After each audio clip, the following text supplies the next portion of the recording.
All right, time now for some live Q&A. You guys know the drill, as many of you already are. Use hashtag FA in the comments section.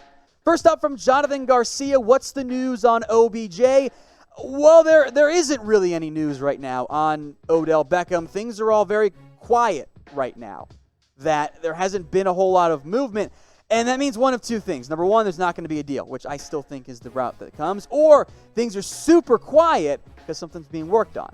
In the end, I think it's the former. I wouldn't anticipate a deal here for Odell Beckham. All right, Cowboys fan 158. What are your thoughts on Andy Dalton going to Jacksonville to be a backup quarterback? I actually kind of like the fit. I think Dalton could be a good backup for Minshew, and if Minshew regresses or struggles or gets hurt, Dalton can step in as a starter.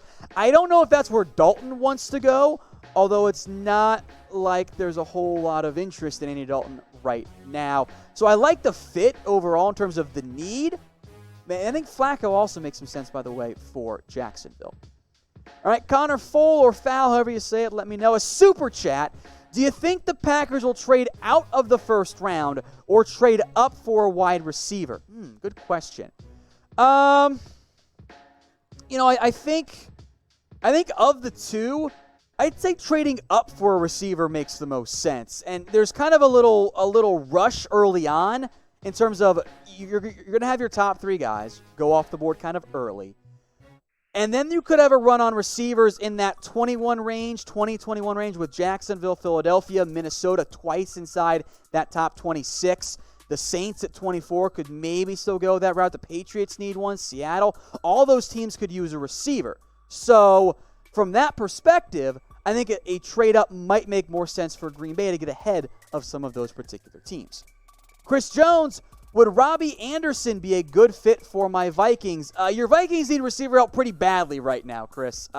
Beyond Adam Thielen, I'm not in love with any of those guys on the roster. So purely from a need perspective, big time. Absolutely, I think that is a route the Vikings could go. I'm not convinced they want to spend money, though, on Robby Anderson, where I think his contract requests were earlier on in free agency. All right, Jeff Rogers, who should the Raiders spend their remaining salary cap money on? It's a good question. As we look at the Raiders where they sit right now, they still got some money to spend. Now, there are some deals that haven't quite flown. I don't think we've seen the Eli Apple deal yet, so that's not going to be counted on. I don't think they should spend money on a Robby Anderson because you can get a receiver in the draft, but I think that could be a fit. I wouldn't mind going at another corner. Logan Ryan was heavily involved in terms of the targets. That could be a fit there. I kind of like where the Raiders are at. How about a Von Bell? I know you added Jeff Heath or Demarius Randall or another safety instead. I think safety could make sense for Las Vegas. I know you have Jonathan Abram. I like him best in the box. I wouldn't mind someone like a Demarius Randall to play that free safety role. I don't think you need a bunch of offensive line help. You could do some depth there as well. But I think for the Raiders, you can roll over cap space. I kind of like their offseason so far. The draft will probably be, I think, their biggest factor in terms of impact additions now that phase one of free agency is pretty much over. All right, guys, I got a question for everyone watching right now. Let me know in the comments section what your favorite NFL team is. I know we got a whole bunch of different fan bases out there, so I'm curious which one has shown up the most today. So let me know in the comments what your favorite NFL team is. Now, as these flow in, I'll give you guys some shout-outs as well. So there's really no reason to not mention your favorite team. I mean, we got LCB the GOAT says Texans. I am sorry. Things have not gone great for you, my friend, and I just all I can say is sorry. It's been rough there. The Popo says Cowboys. Callie Gonzalez says the Raiders. Sir Meeps-a-lot says the Vikings. Let's see, we got 49ers from Caesar and Kevin. I Love Food says Raiders. Chris Canty says the Falcons. I mean, that's the same Chris Canty who played in the NFL. Mikey and Shane says Jags. I see Poppy Stick says the Bengals. Colts from Steven Smith. Niners, Cardinals from Taj, Jaguars also coming in here. Redskins, Titans, Browns, Cardinals, the Dolphins, the Ravens, Seahawks from Emmett Brown. We got, I'm not going to say that one. You almost got me there, my friend. Saints, Seahawks again. Bears coming in from Aaron. So a wide variety in there. Keep your comments coming with your favorite NFL team. Mikey and Shane Sports says, what do the Jags get for Yannick and Gonk? It's a really good question. We've seen D Ford go for basically a second. We saw Frank Clark go for a first plus. I would think that Yannick Ngakwe's value is closer to that of a straight first-round pick. And the issue is, Yannick wants 20-plus million. Frankly, I think Frank Clark, and especially D Ford more so, took a little bit less than they could have got on the open market. Yannick turned down a big offer from the Jags. I think he was right to do that based on what he could get in free agency. So I am curious as to how NFL teams value him. In a bubble, like if you ignore the you have to pay him too, he's easily worth a first-round pick. Frankly, if he were draft eligible, he'd be one of the first players taken. The issue is, you're not only spending a draft pick, you're also paying him a significant amount of money. That's a big deal. So for the Jags, maybe they try and hold on to him for a year. Maybe a team at the back end of round one. Seattle, if they lose Clowney, I think could make some sense. Tennessee could make some sense. Team we haven't really mentioned around Yannick too much. But I think a back end first-round pick is what the Jags should be asking for. But you do run the risk if teams don't offer that. Well, now all of a sudden Yannick wants out. He's already made it very clear. That could drive his value down. We do have a deal for you guys. Those Nike jerseys that we've told you guys about before at chatsports.com/jersey deal. Normally, they're $80. They are on sale though right now, under $60, 25% off. I don't know how much longer this deal is going to last. So if you were on the fence before, take advantage. All the teams, all types of colors, a whole bunch of different players. It's chatsports.com/jersey deal. That is chatsports.com/jersey deal. Though they are under $60 right now. That link is in the comments and it's in the description. All you got to do is go check it out, explore, sort by your team. There will be something I think you fall in love with. The GOAT99 says, who got Cam? Well, no one has Cam Newton as of right now. In terms of the destinations for Cam Newton, I think there are some issues here. I don't think Carolina is going to be able to trade him because the Chargers said that they're not interested. The Patriots could wait then if that's the route that they want to end up going. The Bears already added Nick Foles. So Newton's in a very awkward position where the Panthers moved on from him because they signed Teddy Bridgewater. There was already a surplus of quarterbacks on the market. Those other teams picked up their quarterbacks. That's noteworthy. So for Newton, and because he's also coming off injuries and it's tough to get physicals right now, and then that hurts his value too. So I don't know where Cam Newton's going to end up. I thought the Chargers made a lot of sense. They seem not that interested. I wouldn't mind seeing him in New England, though. Give him a chance to compete with Belichick and everyone else in there. All right, Poppy Sticks, what do you think about McKenzie Alexander to the Bengals? #FA. This is the former Vikings corner who signed, I believe it was a one-year, $4 million deal with Cincinnati. Fantastic move. I like this move way better than I like the Trey Waynes move. Now, Alexander's a nickel. That does kind of bring down his value a little bit. But in that role, he's a good one. So for the Bengals, I actually thought that was one of the best free agency moves so far. He's going to be a day one starter at slot, and frankly, probably an upgrade over Denard. Brian Curry wants to know about the Cowboys, any receivers they could land, someone like Dorsett or Robby Anderson. I don't think Robby Anderson is going to be in play for Dallas at his cap cost. I think he's just going to be too expensive for what Dallas wants to do. Meanwhile, Phillip Dorsett could be in play. My issue for Dorsett is he brings the speed the team has coveted for quite a while now, but he also isn't really a slot guy, and that's what the Cowboys need. So maybe he could be a Tavon Austin type replacement or a Devin Smith upgrade as a backup receiver who adds speed on the outside. That could be a fit, but I do still think they need to find a slot guy sooner than later. LCB the GOAT 11 to the Texans sign Breshad, Perryman, or Robby Anderson. I'm not sure how much more interest Houston's going to have in a receiver because they still have Will Fuller, they still have Kenny Stills, and they paid Randall Cobb. And they also have Kiki Cutie. So you have four guys. Now the issue is none of those guys are number ones, and you miss DeAndre Hopkins. But adding Perriman and Anderson a little bit less, so he might make more sense. But adding one of those two guys, it's just kind of more of the same. Perriman and Anderson are both great deep threats. You have two of those guys already.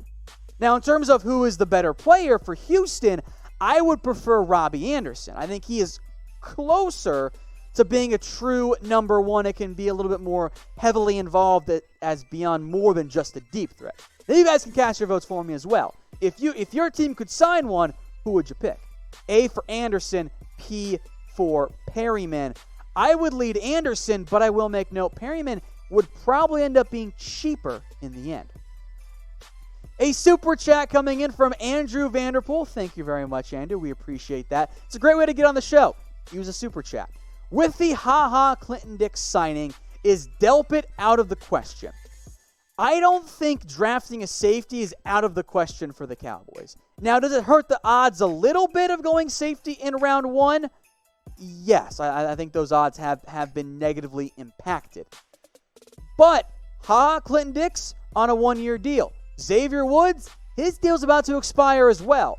Both of those players are not, they probably both won't be on the Cowboys in 2022, for example. Delpit, of course, or whoever you would be, or whoever you would add, would be on the roster. So I think it's unlikely, but I don't think it's completely out of the question yet, Andrew.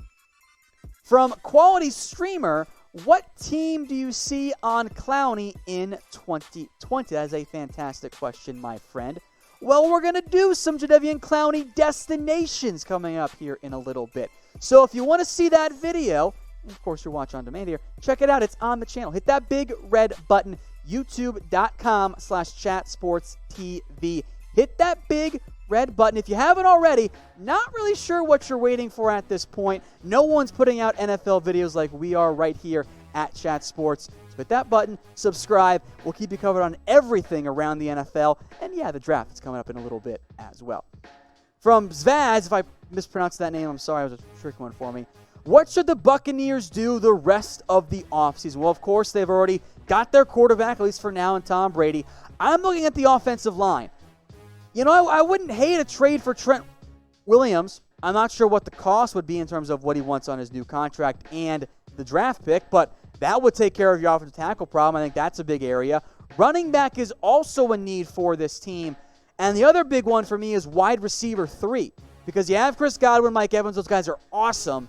Can I get another option there? Perryman, of course, was a great deep threat for him. Godwin played a lot in the slot.